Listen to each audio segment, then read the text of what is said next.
Bienvenidas, bienvenidos a este espacio que se llama Impostergables, un programa que está producido por la Universidad Nacional de Rosario en colaboración con la RENAU y el auspicio de RIPSO, FAWATS y CEIL CONICET. Hoy vamos a abordar un tema en el que existe consenso social, la niñez. Pero queremos saber, queremos preguntarnos, y que tengas un espacio para preguntarte también y reflexionar, cuáles son las tensiones que allí se juegan y cuáles son las políticas sobre las cuales se está trabajando y sobre las que hay que fortalecer las políticas justamente. Vamos a estar conversando durante el programa con la investigadora Carla Villalta y con el secretario de Niñez, Adolescencia y Familia, el abogado Gabriel Lerner. Te invitamos a quedarte con nosotros en este programa que, como su nombre lo indica, es impostergable.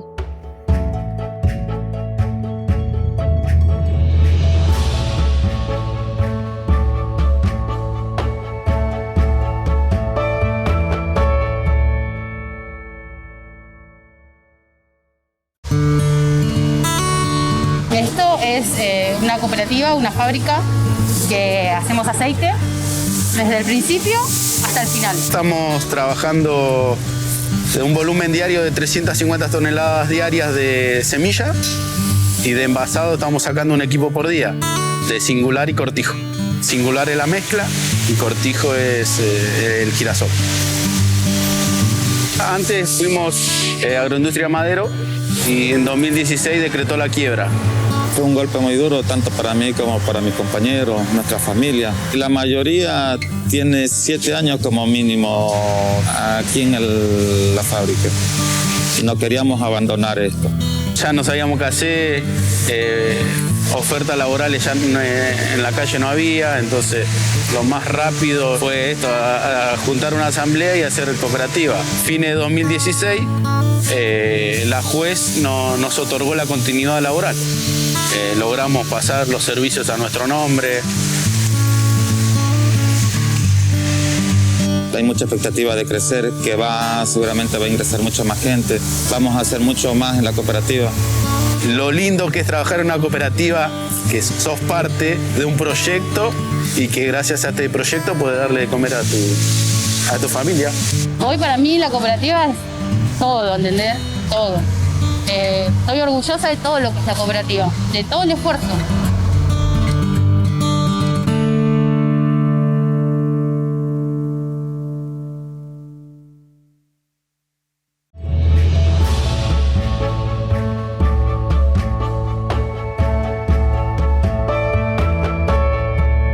Seguimos en Impostergables.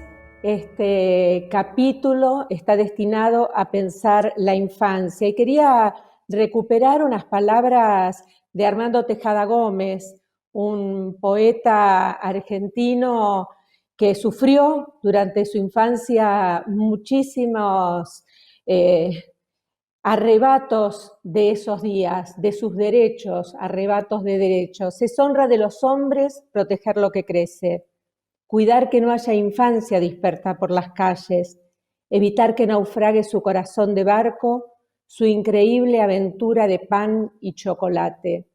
Estamos hoy hablando de este tema, a 15 años de una ley que prometía una transformación en la protección de los derechos de infancia. La ley número 26.061, Protección Integral de los Derechos de Niños, Niñas y Adolescentes, que fue modelo en muchos aspectos y que queremos revisar en principio. Vamos a ir mucho más allá de la ley, pero queremos pensar junto con Carla Villalta, investigadora, directora de un equipo de investigación, Burocracias, Derecho, Parentescos e Infancia, y también junto con Gabriel Lerner, secretario de Niñez, Adolescencia y Familia del Ministerio de Desarrollo Social de la Nación. ¿Qué nos prometió esa ley y qué cumplió o qué cumplimos los adultos y las adultas respecto de esa ley? Carla, ¿qué pensaste en aquel momento, 15 años atrás, que fue lo más innovador que tenía aquella ley, y hoy qué ves que no pudo concretarse? Primero, hola, bienvenida a Impostergables. Bien, hola, ¿qué tal? Buenas tardes. Gracias Silvia, gracias Gabriel por estar aquí, por poder compartir este rato. Mira, creo que la ley, la 26061, fue un anhelo y una conquista verdadera, ¿no? Yo digo, bueno, hoy por hoy se cumplen 15 años desde su sanción. Y de hecho también fueron 15 los años que distaron desde la incorporación al derecho interno de la Convención sobre los Derechos del Niño, sancionada en el 89, aprobada en el 89 por Naciones Unidas. Nuestro país la incorpora a su legislación interna en el 90 y recién a los 15 años es posible sancionar una ley de protección integral de derechos de niños, niñas y adolescentes como la 26061.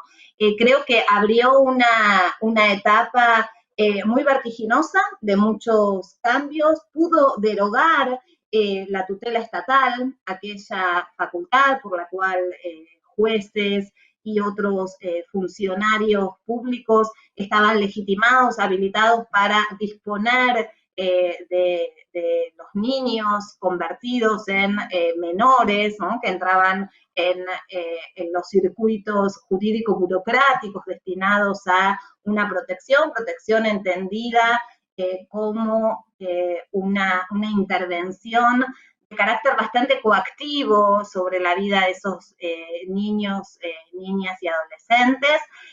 Y en ese sentido, creo que el mayor logro de la 26061 es comenzar a rediseñar toda una institucionalidad que llevaba ya un siglo de existencia. ¿Sí? La idea de poder repensar y discutir cuáles eran las potestades del Estado para intervenir en la protección de derechos de la niñez y comenzar a repensar también cuáles debían ser los procedimientos para poder efectivizar esos derechos que la propia ley estaba receptando y estaba especificando. En ese sentido, creo que abrió una etapa de transición muy rica, muy fructífera, que tuvo distintas temporalidades en distintas zonas del país, en distintas regiones del país, y que hoy por hoy nos encontramos, bueno, sí, haciendo una suerte de balance en donde todavía hay mucho camino por recordar, ¿no? Y hay muchos derechos de los niños, niñas y adolescentes aún por efectivizar y por repensar cuáles son las mejores formas para intervenir y poder lograr acciones que restituyan derechos y que no conlleven a una reproducción de situaciones de desigualdad, ¿no? En ese plano, creo que estos años han sido de mucho aprendizaje, de distintas disputas también con otras voces, ¿no? Que solo ven los derechos recortados a su faz más individual, ¿no? Como si fuese una falla de algunas familias que los derechos de sus niños no estén garantizados. Y hoy por hoy nos encontramos nuevamente tratando de pensar de qué manera el Estado, con sus distintas instituciones y organismos, arbitra las medidas para poder hacer efectivos esos derechos que están reconocidos a la niñez en nuestro país. Yo no sé si a nuestra audiencia le pasa lo mismo, pero de cada frase que dice Carla, uno sacaría 10 hilos para seguir tirando. Pero como habló, quisiera invitar, primero recibir a Gabriel Lerner, porque anda por allí. Hola Gabriel, ¿cómo estás? Bienvenido, Impostergable. Sos uno de los impostergables aquí, necesario para pensar. La invitación es a ir armando una trama.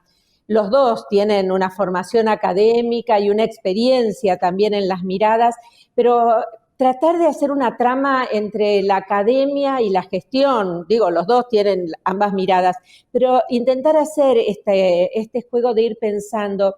Y Carla nos hablaba de articulación, de que esta ley nos ayudaba a volver a pensar. Y yo me preguntaba, ¿cuáles son los puntos más complejos que trajo esta ley para pensar y para implementar en estos 15 años? ¿Cuáles fueron las dificultades con trabas en instituciones muy antiguas, muy rígidas y seguramente muy resistentes a estos cambios que no son cambios institucionales, son cambios culturales fortísimos? No es que queremos, necesitamos escucharte, Gabriel. Hola Silvia, bueno, hola Carla. Gracias Washington por la invitación. A ver, para empezar le voy a robar un concepto de uno de los últimos artículos que leí de Carla, y es la necesidad de superar la idea animista de una ley, como si la ley per se produzca transformaciones sociales, culturales, de políticas públicas. Yo creo que hay que entenderlas como condición necesaria, pero no suficiente para la producción del cambio. Lo cierto es que la 26061, entre el punto en el que encontramos hoy y la aprobación de la convención, está como en el medio. Entonces, efectivamente, hay una etapa posterior a la 26061 que cuesta atribuir a la operatividad de la norma o también al diferente momento político. Yo diría que, cotejando la primera etapa del impacto de la convención y los devenires posteriores a partir de la sanción de la 26061 en el año 2005, diría algunas cuestiones. En primer lugar, que la convención, si bien produjo impactos y reformas, fue leída muy en clave de un instrumento para deconstruir el complejo tutelar clásico, la minoridad. Es decir, casi todos los actores se centraron, no nos olvidemos que la hegemonía del consenso de Washington, la supervivencia de la ley de patronato, introducía una serie de condicionamientos. Entonces la convención fue leída más en clave de reformar la justicia de menores, de desinstitucionalizar, de dar garantías a los niños en los procesos, niños y niñas en los procesos judiciales, de no estigmatizar tanto a las familias llamadas disfuncionales. Es decir, estuvo muy enfocado en las manifestaciones, no porque la convención lo diga, sino porque los actores en aquel escenario se enfocaron en una batalla por revertir las consecuencias más nefastas de un modelo que estaba deslegitimado como el modelo tutelar de intervención sobre una parte de los niños y niñas a los que llamábamos menores.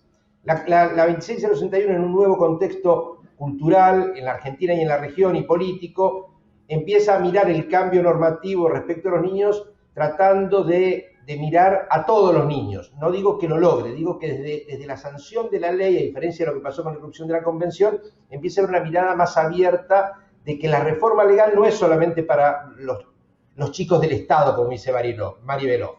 Mari Belov dice que la convención se leyó como una norma para los chicos del Estado.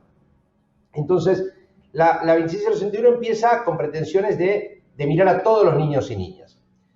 Después se incorpora un concepto que no está en la convención y es el desafío de la construcción de un amplio sistema integral de protección de derechos de niños, niñas y adolescentes. Es decir, la ley no está diciendo que hacer realidad el interés superior del niño, el acceso de todos los niños de manera simultánea a todos sus derechos, no es el problema del área de minoridad deconstruida o reformada en términos de área de niñez, sino que es un desafío de la articulación de todos los gobiernos, niveles federales, niveles provinciales, niveles municipales, todas las áreas de gobierno, educación, salud, desarrollo, justicia, seguridad, el Poder Judicial, el Poder Legislativo y la interacción con las expresiones y organizaciones de la sociedad civil. Está claro que no es sencilla esta construcción, pero la ley lo dice claro, sin esa articulación es imposible la satisfacción integral de todos los derechos. A partir de allí, y no quiero excederme, a partir de la 26061 hubo una enorme producción legislativa en el Congreso Nacional, que yo no puedo decir que es el resultado de la 26061, pero es el fruto de esa etapa. La Ley Nacional de Educación, la Ley de Financiamiento Educativo, la Ley de Protección del Trabajo Adolescente y Erradicación del Trabajo Infantil, la Ley de Servicios de Comunicación Audiovisual, la Ley de Salud Mental que tuvo cláusulas para las infancias, leyes vinculadas con la trata de niños y niñas, y sobre todo, porque tenemos que pensar no solamente en los niños en instituciones, sino en los niños en familias, el impacto de la Convención y de los postulados 26061 en el nuevo Código Civil y Comercial que democratiza las relaciones de familia en términos jurídicos y reconoce derechos del niño. También en esa etapa se produjeron un conjunto de políticas inspiradas en el paradigma convencional, en la doctrina de protección integral, que no tenían que ver solo con una Secretaría de Niñez. El canal Paca Paca es posterior a la 26061, la asignación universal por hijo, la extensión del Sumari y del Nacer, la creación del Consejo Asesor de Comunicación y Audiovisual Infancia, podía seguir con otras, son hijos de esa etapa, de la etapa posterior a la sanción de la 26061 y también la puesta en vigencia de la Secretaría Nacional de Niñez y Consejo Federal, que han tenido momentos de incidencia importante y otros momentos más débiles. Yo para finalizar quiero terminar destacando otro producto más de la 26061 de los últimos 15 o 20 años y es la expansión de una amplia red de organismos de protección de derechos localizados en los territorios. Muy brevemente, yo fui el abogado del primer equipo técnico de una defensoría zonal en la Ciudad de Buenos Aires, en la Boca Barracas, años 94, 95, previo a la Ley 114.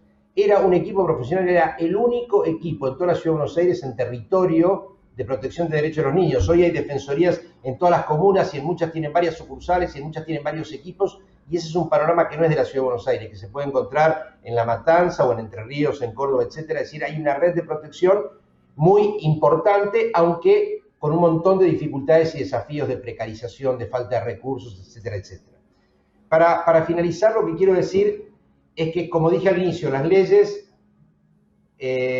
son textos que tienen impacto en determinados contextos. Y cuando llega el ajuste neoliberal en los últimos 4 años, lo cierto es que una ley con garantías, con buenas normas, no logra ser una barrera de contención para que los recortes en las políticas públicas no se produzcan o para que el empobrecimiento de la familia no se produzca. Yo con esto quiero decir, y finalizo con la idea, es que un buen marco normativo ni asegura derechos conquistados, ni impide retrocesos cuando se instalan proyectos nacionales de desigualdad, de inequidad, de desocupación, de empobrecimiento. Digo esto porque me parece que algunas veces en el campo de la infancia se ha sobredimensionado la importancia de las normas para asegurar derechos, ¿sí? Tenemos que aprender de la experiencia que las normas son, insisto, como inicié, condición necesaria, pero nunca suficiente para el bienestar de las infancias.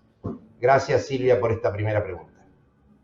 Y la idea es que a partir de esta primera apertura, no solamente yo formule preguntas, sino que podamos dialogar. Y ahí me gustaría escucharla, Carla, porque también Gabriel dio algunas pistas y ver qué le contesta Carla respecto a esta construcción legislativa, institucional, que claramente cambió institucionalmente, pero hay instituciones que siguen siendo sordas, sistemas que desde la academia se ven como sordas unas a otras, superpuestas, y que a pesar de cambios culturales, como nos señalaba Daniel, con un marco legislativo que favorece esta transformación, dentro de lo que es el sistema, en tus investigaciones sigue siendo difícil. Eso por un lado. Y junto con eso te pregunto, mencionaste derechos opacados en un momento, ¿no? Que quedan como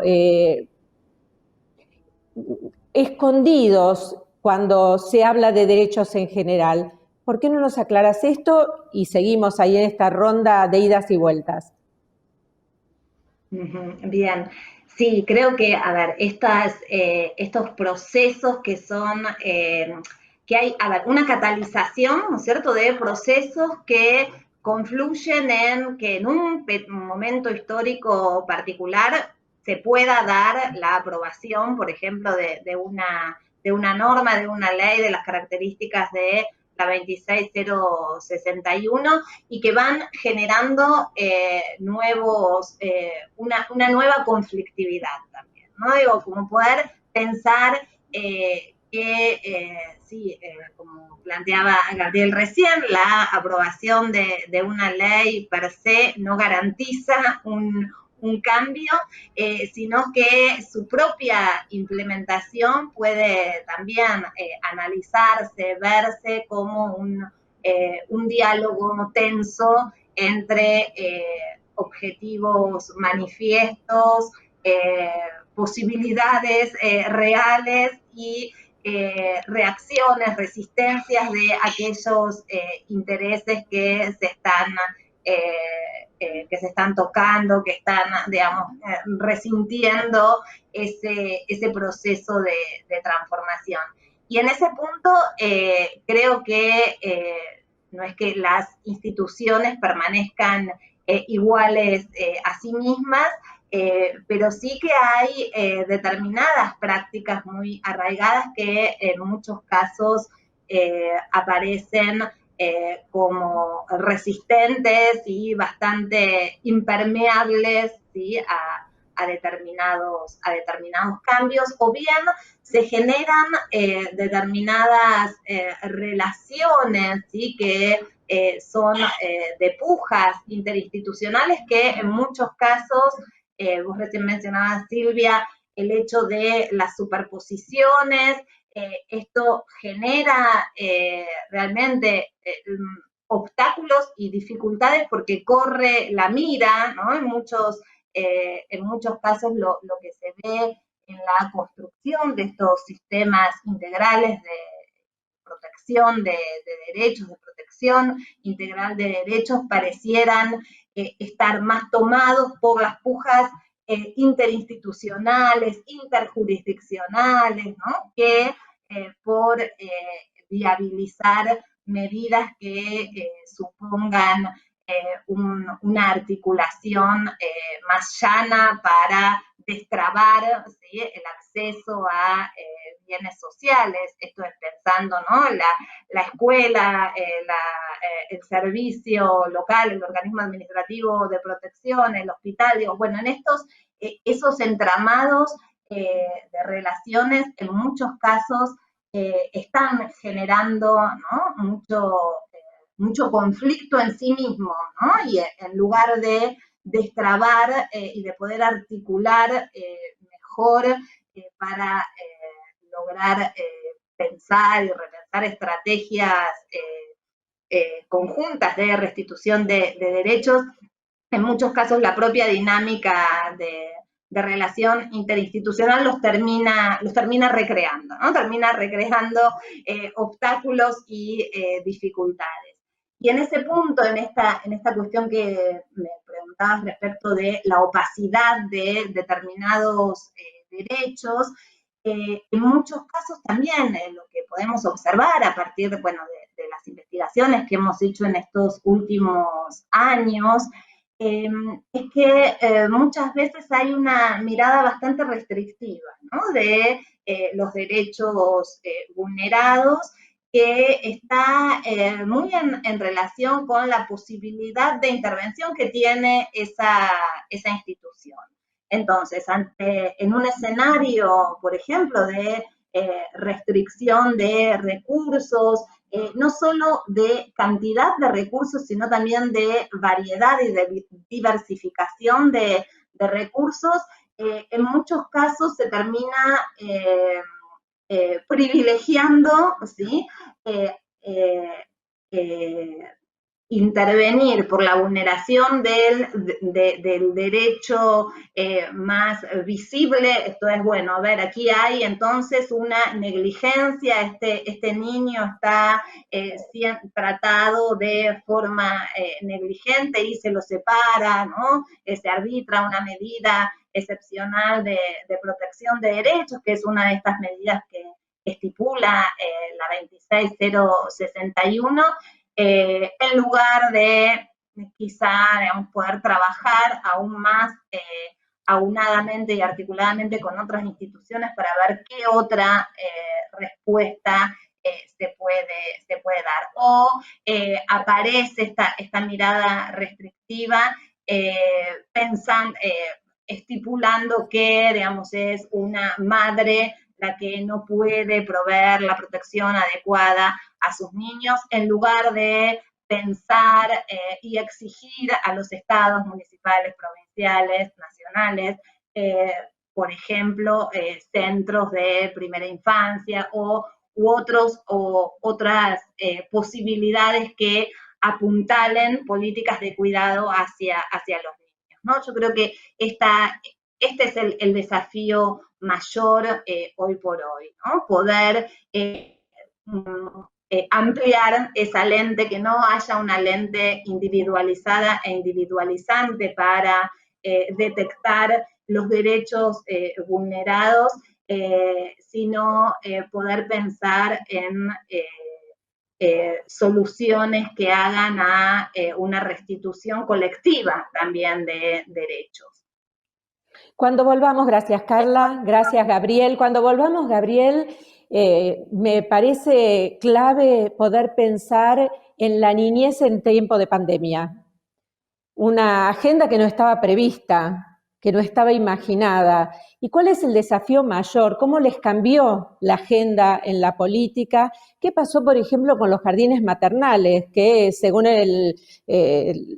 declaraciones de Daniel Arroyo, el ministro de Desarrollo Social, es una de las políticas claves que tienen que pensar. Bueno, de esto y de muchos otros temas más vamos a seguir hablando cuando volvamos aquí a Impostergables, en segunditos nada más.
Seguimos en Impostergables, este programa producido por la Universidad Nacional de Rosario en colaboración con la RENAU y el auspicio de RIPSO, FAUATS y CEIL CONICET. Seguimos abordando este tema que mencionábamos temprano como clave y uno de los puntos de consenso por su importancia en toda la sociedad, la niñez. Estamos tratando de comprenderlo, de abordarlo en su complejidad con dos profesionales que han dedicado toda su carrera profesional y académica a analizarlo. Son Carla Villalta, investigadora, y Gabriel Lerner, secretario de Niñez, Adolescencia y Familia del Ministerio de Desarrollo Social de la Nación. Había quedado una pregunta allí en espera que tiene que ver con la pandemia y la niñez. ¿Cómo modificó la agenda esa pandemia? Y en particular, esta es un apéndice de esa pregunta que es mucho más compleja seguramente, ¿qué pasó, esto ya bien de la política del Ministerio, con los jardines maternales, uno de los espacios de cuidado más importantes para la primera infancia? Antes te robo un minuto para volver sobre la reflexión anterior de Carla. Y vos iniciaste el programa diciendo, con la niñez no hay grietas. Y yo ahí tengo mis dudas, porque la Convención establece que el Estado debe acompañar incluso en términos materiales a las familias para que las familias puedan.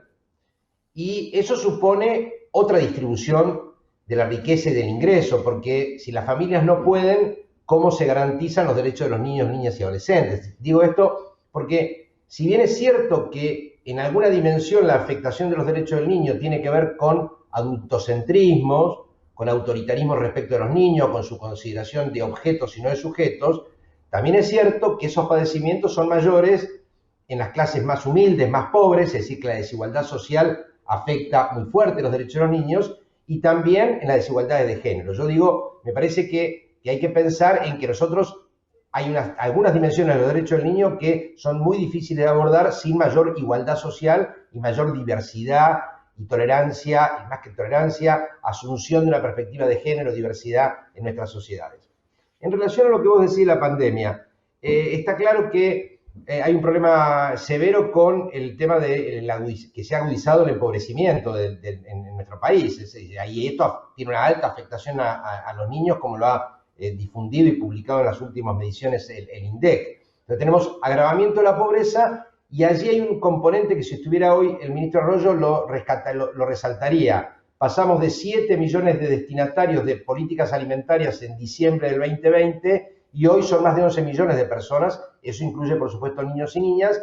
Y si bien hemos logrado una importante cobertura horizontal en términos de políticas alimentarias, hay deterioro en la calidad nutricional. Ahí tenemos un problema de primer orden y que está muy asociado a este proceso de empobrecimiento durante la pandemia.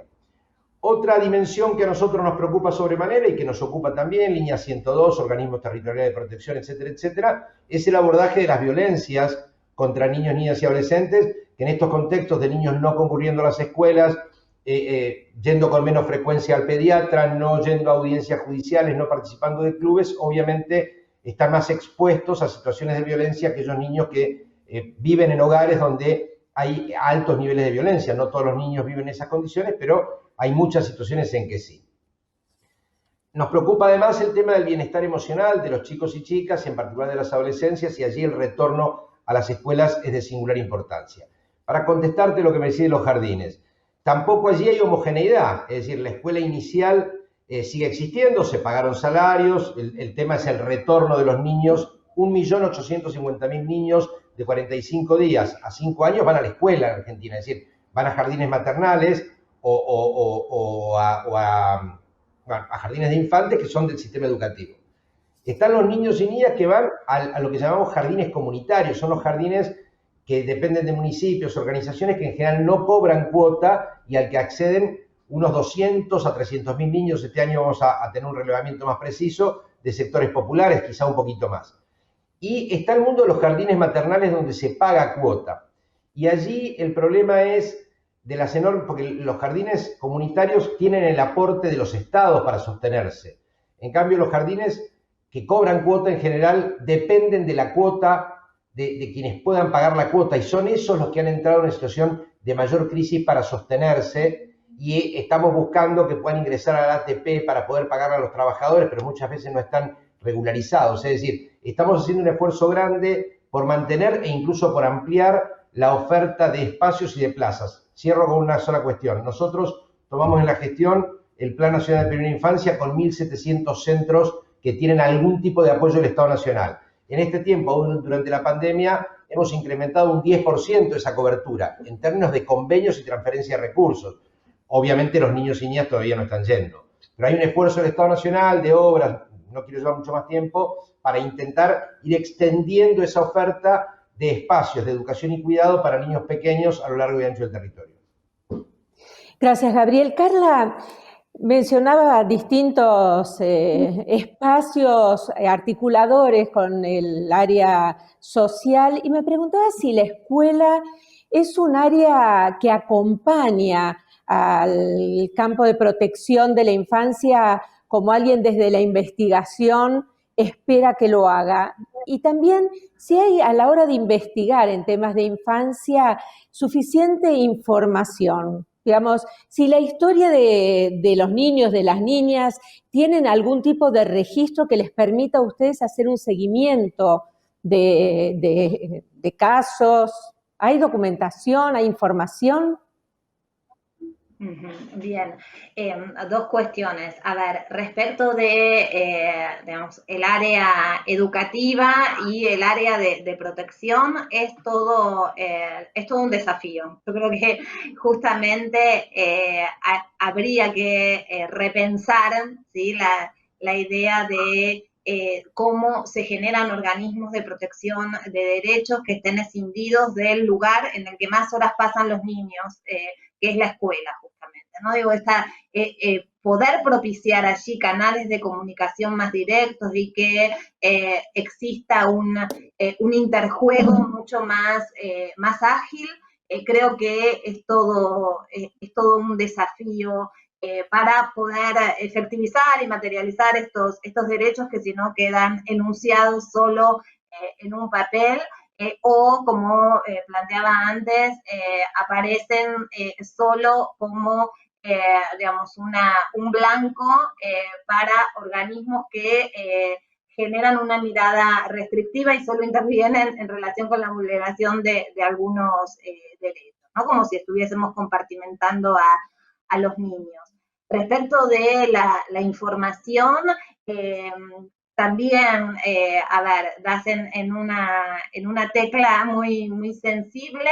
Se ha generado en todo este tiempo, no está de más reconocerlo, distintos sistemas de registro, pero no están lo suficientemente homogeneizados, ¿sí?, en los indicadores, como para dar una idea cabal de la cantidad de medidas, por ejemplo, de medidas de protección, de medidas de protección excepcional, de niños institucionalizados, más allá de que la CENAF, la Secretaría Nacional de Niñez, Adolescencia y Familia, cada tanto renueve y actualice datos que hasta hace unos años ni siquiera existían, ahora sí existen con una periodicidad que podría ser mejorada, pero cada 4 años o cada 2 años se están realizando relevamientos que nos permiten tener una idea de las dimensiones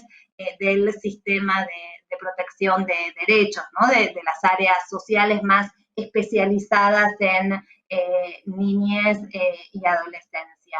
Pero en ese plano también queda bastante camino por recorrer y sobre todo por afinar esos registros de manera tal que permitan diseñar estrategias de abordaje, ¿no? Esto que decía antes respecto de lo necesario que es la articulación interinstitucional para dar respuestas efectivas cuando nos encontramos con niños, niñas, adolescentes con sus derechos vulnerados. Gracias, Carla. Gabriel, siempre pienso que estar en gestión es un desafío enorme, no estoy diciendo ninguna cosa del otro mundo, pero siempre me sorprende la velocidad con la que tiene que pensar, con la que tiene que trabajar un funcionario, corrido muchas veces por los medios que son una trituradora que necesitan titulares. En temas de infancia, ¿cómo se maneja eso? ¿Cuáles son los prejuicios que vos crees que tienen los medios, si es que los tienen, a través de los titulares, de los contenidos?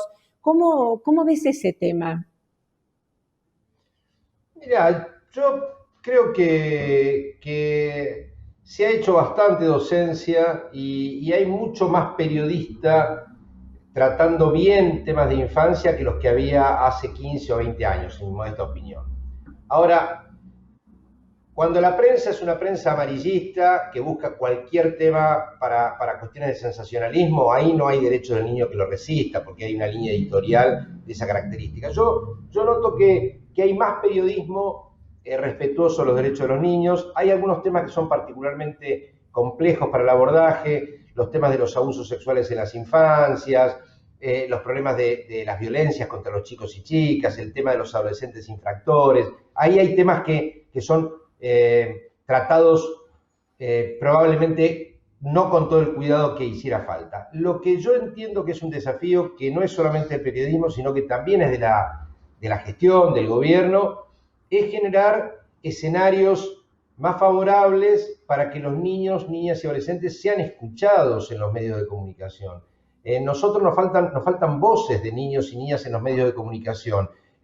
Algunas veces, si van a cubrir una nota a un barrio porque hay un apagón, porque los servicios públicos no funcionan, normalmente por ahí le preguntan al comerciante o le preguntan a la señora que va a hacer las compras sobre la situación, pero los niños que están en la calle o los adolescentes pareciera que no pueden dar su punto de vista. Es decir, no hay voces de los niños y en particular de las adolescencias en el mundo de las noticias, y yo creo que eso también tiene incidencia en un desafío que nosotros nos hemos planteado en esta etapa, que es darle más volumen a la agenda política de las infancias en nuestra sociedad. Entonces, yo me enfocaría en los dos problemas. Por un lado, que en los medios, en sus comunicaciones, en sus prácticas, no violen el derecho del niño, que es la preocupación que vos me planteás, pero también pensar cómo hacer para que los niños, las niñas, los adolescentes tengan, con los cuidados del caso, más voces, que sus sentires, que sus propuestas, que sus ideas puedan encontrar más receptividad en los medios de comunicación. Eso es interesantísimo y es clave para la construcción de una sociedad democrática, que no hablen otros por ellos, ¿no? Eso es clave. Carla, ¿qué puede aportar la academia a la gestión? A esta gestión, como decíamos recién, que tiene tantas urgencias. ¿Cómo pensar una articulación donde muchas veces a mí me desespera ver cómo la academia se nutre a sí misma y pocas veces esos insumos llegan a la gestión para transformar realmente lo que debe suceder, que es transformar la realidad y la política? Uh-huh. Sí, yo creo que allí hay una cuestión fundamental que es el diferente lugar, ¿no?, de la academia y de la gestión, y la necesidad de trazar puentes que venimos, digamos, de unos años en donde se habían cortado bastante y que la academia estuvo bastante también atacada. En ese sentido, creo que la academia a la gestión le puede aportar principalmente el distanciamiento de un pensamiento crítico, ¿no? Yo en eso creo que es un aporte justamente poder distanciarse de esas urgencias cotidianas en las que hay que estar permanentemente resolviendo y tomando decisiones y desde nuestro lugar de la investigación, poder tener ese lugar hasta privilegiado para poder mirar, ¿no?, desde otra perspectiva aquello que está aconteciendo, creo que es muy valioso, ¿no? Esto es, digamos, los insumos cognitivos para mí son aportes en sí mismos, más allá de que un pensamiento utilitarista o muy instrumental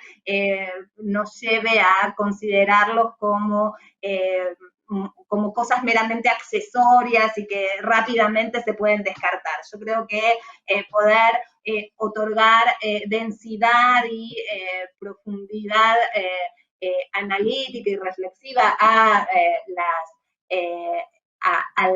al conocimiento sobre las formas de construir una estatalidad más fuerte, de intentar traspasar límites conceptuales que de otra forma nos llevan a replicar y a reeditar soluciones o medidas que ya se han visto no funcionan o tienen efectos indeseados. Creo que eso es lo más valioso que podemos y debemos hacer como investigadores, investigadoras sociales. Claro está que hay temas en agenda que requieren de mucha más atención, creo yo, ¿no?, de la academia. Y en ese punto, vos recién preguntabas de la pandemia, creo que con el COVID-19 y toda la reorganización de la agenda de investigaciones, también se vio que la comunidad científica reaccionó muy rápidamente y todas, de alguna manera, nos sensibilizamos también para poder aportar nuestro conocimiento a las formas en que esto se puede sobrellevar. Gracias, Carla. Súper interesante todo, pero vamos a cerrar la última pregunta. Gabriel, me gustaría hacerte la voz a partir de este comentario de Carla. Hablamos antes del impacto de la pandemia en la infancia y me gustaría cerrar con una reflexión sobre la pospandemia. ¿Cuáles son, crees vos, el impacto que va a tener en la política pública y en la niñez lo que viene después de? Algunas cosas ya sabemos, voy a hablar de las que sabemos. Te decía antes que hay un segmento muy importante de las infancias fuertemente empobrecido, incluso con problemas alimentarios. Nosotros hace 5 años ni pensábamos en problemas de hambre, y hoy ahí hay una dimensión prácticamente de supervivencia, acceder a alimentos de calidad, que está en el primer orden, digamos. Hay una segunda cuestión que para nosotros es de singular importancia, que te señalaba antes, que hay altos niveles de violencia en las comunidades, en las familias, y también nos parece un tema de singular trascendencia a abordar en la pospandemia. Es un tema que viene de siempre o que viene de hace mucho tiempo, pero que a nosotros nos parece que se ha puesto se ha visibilizado mucho y nos parece que debe ser prioridad.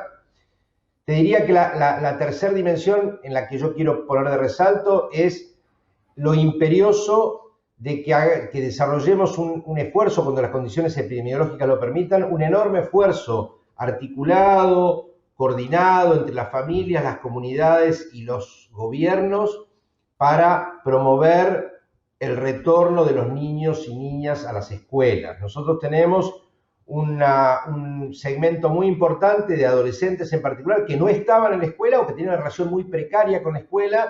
El pronóstico nuestro es que va a ser muy difícil recuperar los niveles de escolaridad que teníamos al 15 de marzo de este año. Ahí hay una dificultad inmensa, y sin una mayor plasticidad de las escuelas para abrir muy grandes las puertas y abrazar a todos los niños, abrazarlos cuidando los problemas de contagio. Digo, abrazarlos en el sentido de quererlos, de esperarlos, sin acompañamiento de las comunidades, sin un esfuerzo del Estado para ayudar a las familias. Ahí podemos tener perjuicios severos. No sabemos cómo va a ser ese retorno a las escuelas. Lo último que yo quiero señalar en relación a las políticas de pospandemia es que en estos meses de enorme esfuerzo social de prevención de los contagios y de un enorme esfuerzo del cuidado, si se observa sin anteojeras la conducta de niños, niñas y adolescentes, nosotros hemos dialogado mucho con grupos de chicos, con organizaciones que trabajan con chicos y chicas, hemos escuchado a especialistas y la conclusión es unánime. Durante este tiempo los niños, niñas y adolescentes han sido destinatarios de políticas de cuidado, pero han tenido un grado de adhesión muy importante a las pautas de cuidado. Es decir, podría señalarse que al menos en las adolescencias fueron protagonistas activos del cuidado. Ahí hay un capital que debe ser contemplado en las políticas públicas post pandemia. El retorno a las escuelas tiene que ser con mucha escucha a los chicos, tienen mucho para aportarnos para que este esfuerzo del cuidado se pueda mantener sin sacrificar el acceso a otros derechos, es decir, o tratando de reducir ese perjuicio que provocan el distanciamiento social y los cuidados que necesitamos. Es decir, yo entiendo que necesitamos de mucha participación infantil, adolescente, juvenil en el diseño de las políticas públicas porque vamos a ir a escenarios muy inciertos y es imprescindible la voz de los chicos y chicas como un insumo para definir políticas públicas. De otro modo, las posibilidades de fracasar son inmensamente mayores. Gabriel Lerner, Carla Villalta, sumamente interesante, valioso. Empecé diciendo, cuando los recibí, que en nuestro país hay un punto de consenso que es la infancia. Gabriel me puso en duda y hasta yo ya lo dudo y creo que hay consenso, no sé si hay grieta, pero sí que hay muchas diferencias y me parece que a todos los que escuchamos nos deja pistas para seguir pensando, nos deja cuestionamientos y tensiones. Esa fue la idea de este impostergable y la verdad que ambos, los dos nos han ayudado a eso. Así que muchísimas gracias por haber estado con nosotros aquí y nosotros nos encontramos todos después de la pausa en un momentito nada más. Gracias Gabriel, gracias Carla.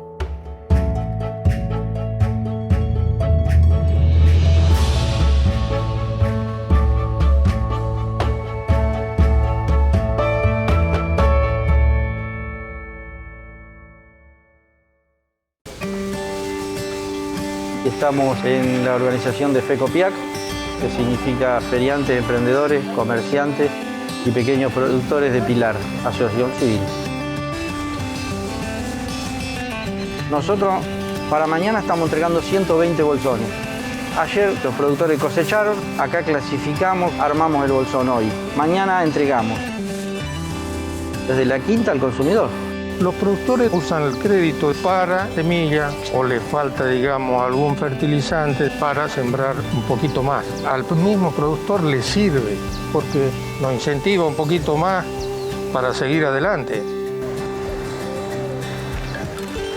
SEDECA trabaja con el Programa Nacional de Microcréditos, entregando créditos a los productores familiares desde hace muchos años.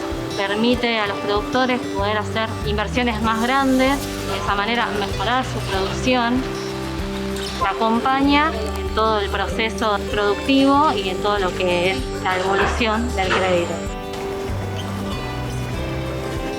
Lo que se busca es que sean precios justos, que sean accesibles para todos, para el productor, para el emprendedor, para la emprendedora, y un precio justo para el consumidor.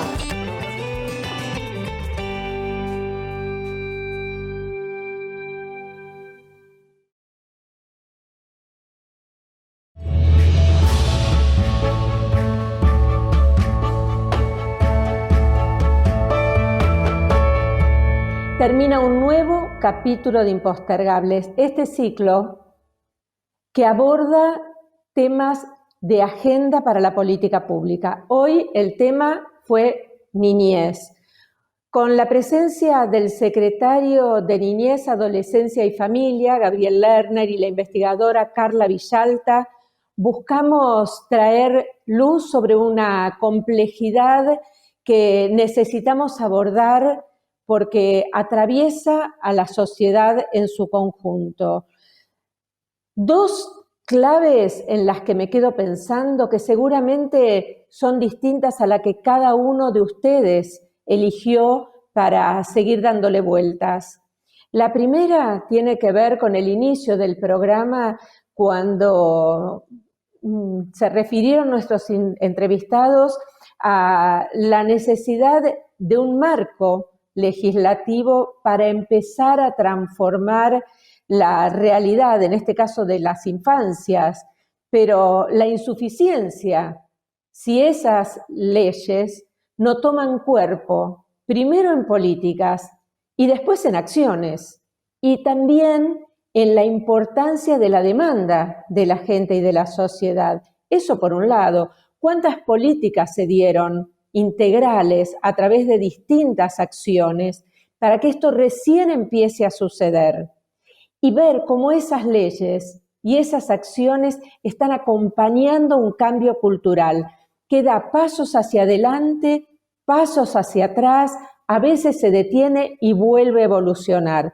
Una política en construcción, una transformación en construcción. Ese es uno de los temas que a mí me queda dando vueltas. Y el segundo, que apareció al final del programa con mucha fuerza, pero que fue apareciendo antes, es la importancia de recuperar las voces de niñas, niños y adolescentes en distintos espacios, en los medios de comunicación, en las familias, en las escuelas y en la política pública, porque sin esas voces es imposible pensar, lo mencionaban en el tiempo pospandemia, pero es imposible pensar en cualquier momento en construir sociedades que realmente sean democráticas y plurales. Así que bueno, a mí me quedan esos dos puntos en principio resonando, como me gustaría saber cuáles son los puntos en los que ustedes se quedan pensando. Este es un programa Impostergables que no se agota aquí, va a seguir trabajando y proponiendo. Así que estén atentos, sigan cerca nuestro porque seguiremos pensando. Este programa está producido, como les dije, por la Universidad Nacional de Rosario en colaboración con la RENAU y el auspicio de RIPSO, FAWATS y CEIL, CONICET, y por supuesto con el apoyo del Ministerio de Desarrollo Social de la Nación. Les agradecemos que nos hayan acompañado y nos volvemos a encontrar muy pronto. Muchas gracias por haber estado con nosotros.